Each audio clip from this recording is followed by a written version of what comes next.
Right, yes, hello, and welcome back to Free Vinyl Discovery. We're getting near the end of the series now, so the next two episodes are going to feature some very different albums than the ones that we've come to expect. This is a two-parter of the classics. First off, we've got this little album here. Now, this and the other album that are going to come up in the series are from a label called Ace of Clubs, which was a division of Decca that was designed solely to distribute classical music between 1958 and the 1970s. So, these are the oldest albums probably in the pile, certainly the oldest recordings, but these are later issues of said recordings. So, the details on these albums are actually quite hard to find online, so you're going to have to forgive me. I have tried my best to research this as best as I can, because I'll have to admit, out of all of the different genres that we've covered on the channel, classics is probably my least known field. With that being said, let's talk about the album in the physical form. With its age has come an inadvertent gatefold album, just like the previous. This particular album, you don't even know what I'm talking about yet, and I've gone straight in with the physical form. It plays pretty well. There is one skip on the B-side, so the comparisons to Blue Rondo at the Turk so far are startling.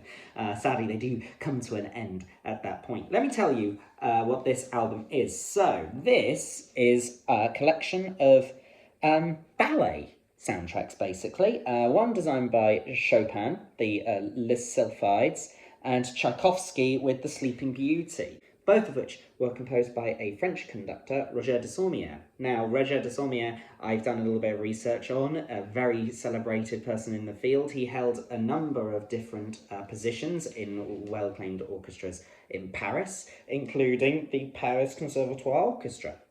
As far as ballets go, I'm not very familiar. I know of the Nutcracker. I knew of the Sleeping Beauty, mainly through Disney.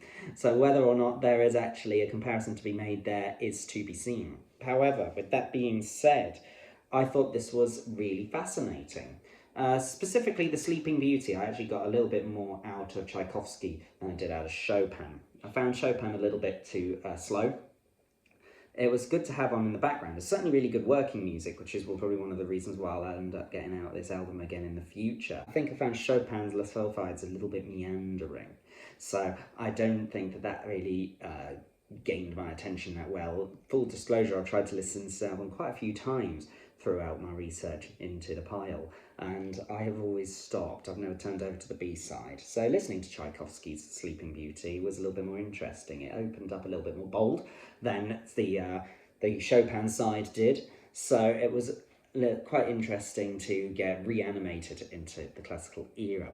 I do think that it's been very well put together. The great thing that you get out of the classics is there's so much going on, and it doesn't really necessarily sound like that. It's all very natural layering. And I think about someone writing it all and putting it together, such as Chopin and Tchaikovsky, and I have to respect the craft. Also, work that Désormière did cannot be underwritten. I mean, you've got so many people in the room that you would have to be ushering to create this sound. That's not come from nowhere. I come from a performing background, so I understand that it's very hard to have all the different working parts come together. But then once it's done, it just seems like it was always meant to be that way. I certainly feel that way about both sides of the album, and this is really interesting to be listening to the classics. For the first time, really, haven't dived into that at all. It's certainly not something I'm going to do in my free time, but having this put into my hands through the pile has been really gratifying. What's your experience with Chopin and Tchaikovsky? Let me know in the comments below. Have you heard of Roger Désormière? This is very different for the channel. I think a lot of people have come in expecting some of the more 80s stuff, but I hope that if you've been as emotionally invested in this as I am, which why would you be? That would be insane. You would also be quite interested to find this in the pile and to hear my thoughts on it in comparison to everything else. You can see that I am a more layered person than perhaps you might have thought once upon a time. Thank you very much for watching, and I'll see you again next week.